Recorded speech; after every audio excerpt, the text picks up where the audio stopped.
Sir आपसे एक question ये है कि अभी ज़्यादातर इन्वेस्टरों ने अभी 2-3 साल पहले ही पैसा इन्वेस्ट करना चालू किया है इंडिया के अंदर। और उन्होंने जिसने भी 2-3 साल पहले चालू किया है उन्होंने अपनी करीबन 40% 50% मुड़ी साफ कर दी है। तो अब इस कंडीशन में क्या उसको मार्केट में पैसा और लगा के एवरेज करना चाहिए या शांति से बैठ जाना चाहिए? आपकी क्या राय है? और म्यूचुअल फंड के बारे में भी प्लीज थोड़ा सा बताएं कि डायरेक्ट इक्विटी में करना चाहिए या म्यूचुअल फंड में करना चाहिए, प्लीज। सर मेरी लिमिटेड बुद्धि से सर बैठिए प्लीज। मेरी लिमिटेड बुद्धि से मेरे को ये समझ में आता है, और मैंने कई बार ये टीवी पर यह बात बोला है कि अगर मैं कई सेबी का प्रेसिडेंट या जो भी चीफ अगर बन गया तो मैं किसी भी आदमी को डायरेक्ट इन्वेस्टमेंट करने नहीं दूंगा शेयर बाजार के अंदर में। क्या बात है। जो तो नए हमारे इन्वेस्टर आते हैं बिजनेस बढ़ जाएंगे फिर। हाँ जी, हमारे बिजनेस बढ़ जाएंगे फिर। हाँ मैं आपके साथ पार्टनरशिप करूंगा इसके पहले। तो मेरा ये मानना ऐसा है सर, मैं कोई भी इन्वेस्टर को, जो नए इन्वेस्टर है, विदाउट क्वालिफिकेशन है, विदाउट कोई कोर्स किया है या विदाउट इनका फाइनेंशियल पैरामीटर जाने के बिना, मैं ये तो ऐसे ही बोल रहा हूँ, मैं उनको इन्वेस्टमेंट नहीं कर दूंगा शेयर बाजार के अंदर में।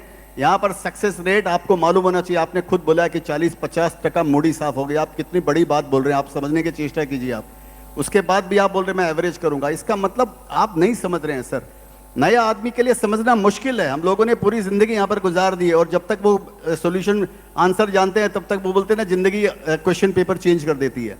वही शेयर बाजार है सर। यहाँ पर रोज नए नए आयाम पैदा होते हैं। यहाँ पे आप इनको समझ ही नहीं सकते हो इनके।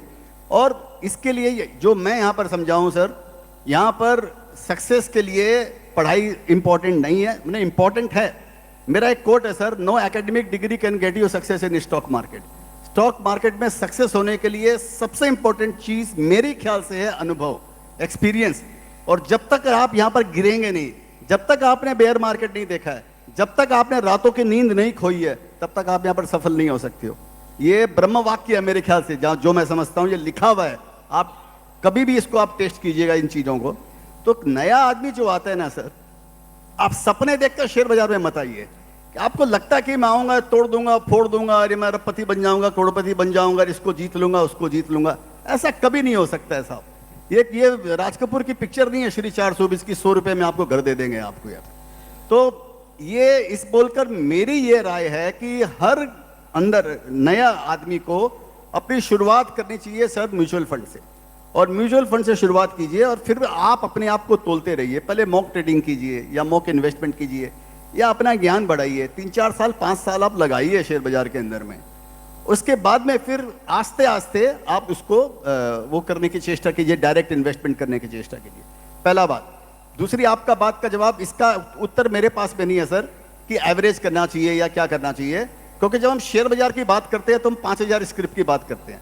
मेरा एक कोट है सर कि there is large cap, there is mid cap, there is small cap, there is another cap which is called भंगार कैप। तो भंगार कैप के अंदर में जो 5000 शेयर जो लिस्टेड है या 6000 जो लिस्टेड है, उसमें से 90% शेयर भंगार कैप है साहब। अगर 5000 लिस्टेड है तो 4000 शेयर भंगार कैप है। और जो नए आदमी आते हैं वो उन्हें भंगार कैप में इन्वेस्ट करते हैं कि मेरे को 5 रुपये वाला शेयर बता, 50 रुपये वाला शेयर बता। वो चोर मैनेजमेंट के पास ही जाएंगे। उनको मालूम नहीं, वही अट्रैक्ट करता है उनको कि शायद इसी में मेरा तोड़फोड़ हो जाएगा, इसी के अंदर मैं अरबपति बन जाऊंगा। तो यहाँ इतने सारे मिथ है साहब शेयर बाजार के अंदर में। तो इस बोलकर मेरे लिए बोलना मुश्किल है। तो मैं बोलना ये चाहता था कि वो स्क्रिप्ट आपके पास कौन सी है, आपको एवरेज करना चाहिए नहीं करना चाहिए। तो इसका मेरे को एक जेनेरिक उत्तर नहीं है कि नहीं आप एवरेज कर लीजिए। मालूम नहीं आपके पास में कौन सा शेयर्स है, तो वो शेयर टू शेयर डिपेंड करता है।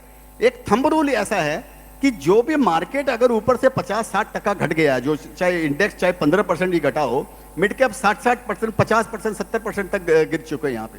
अगर आपको लगता है कि उसकी अर्निंग कम नहीं आएगी, उसकी अर्निंग की ग्रोथ ज्यादा है, अर्निंग बढ़ के आएगी, खाली उसका वैल्यू एडजस्ट हुई है, उसका जो हाई पी था या जो यूफोरिया था वो एडजस्ट हुआ है, वैसा शेयर अच्छा करना चाहिए। ये थंब रूल है सर, लेकिन ये बड़ा वेग आंसर है इसका। तो ये स्क्रिप्ट टू स्क्रिप्ट डिपेंड करता है। बेटर आप किसी कंसल्टेंट की सलाह लें सर।